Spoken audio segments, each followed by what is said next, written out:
శివరాత్రి రోజున వనదుర్గ అమ్మవారి దగ్గరకు వేలాది మంది భక్తులు ఎందుకు వెళ్తారో తెలుసా? శివయ్యకు ఈ గుడికి ఉన్న సంబంధం ఏంటి? ఈ క్షేత్రానికి మహాభారతంతో సంబంధం ఉంది. పరీక్షిత్ మహారాజు ఒక ఋషిని అవమానించగా పాము కాటుకే మరణించుగాక అనే శాపం పొందాడు. అలాగే ఆ రాజు పాము కాటుతో మరణించాడు.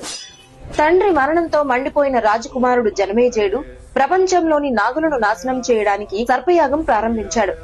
ఆకాశం నుంచి పాములు అగ్నిలో పడిపోతుంటే సృష్టి సమతుల్యం కూలిపోతుంది. అప్పుడు దేవతలు పరమశివుణ్ణి ప్రార్థించారు. అప్పుడు శివుని తలపై ఉన్న గంగాదేవి మంజీరా నదిగా మారి 7 ప్రవాహాలుగా విడిపోయి యజ్ఞాగ్నిని ఆర్పివేసింది. అందుకే ఈ ప్రదేశం పేరు ఏడుపాయలుగా ప్రసిద్ధి చెందింది. అందుకే ఇక్కడ శివుడు మరియు ఆదిశక్తులు వేరు కావని భక్తుల విశ్వాసం. ఆ పవిత్ర ప్రకృతి మధ్య వెలసింది వనదుర్గా భవానీ అమ్మవారు. ఇక్కడ ఆ 7 ప్రవాహాలు అమ్మవారి పాదాలను తాకుతూ ప్రవహిస్తాయి. ఈ క్షేత్ర దర్శనం పాప విమోచనం, దైవానుభవం అని భక్తులు నమ్ముతారు. అమ్మవారిని దర్శిస్తే శివుని కృప కూడా లభిస్తుందని, శివశక్తులు ఒక్కటేనని భక్తుల విశ్వాసం. అందుకే శివరాత్రి రాత్రి ఇక్కడ జాగరణలు, దీపారాధనలు, ప్రత్యేక పూజలు ఎంతో భక్తి శ్రద్ధలతో జరుగుతాయి. మీరు శివయ్య భక్తులైతే ఓం నమ శివాయ అని కామెంట్ చేసి మా పేజీని ఫాలో అవ్వండి.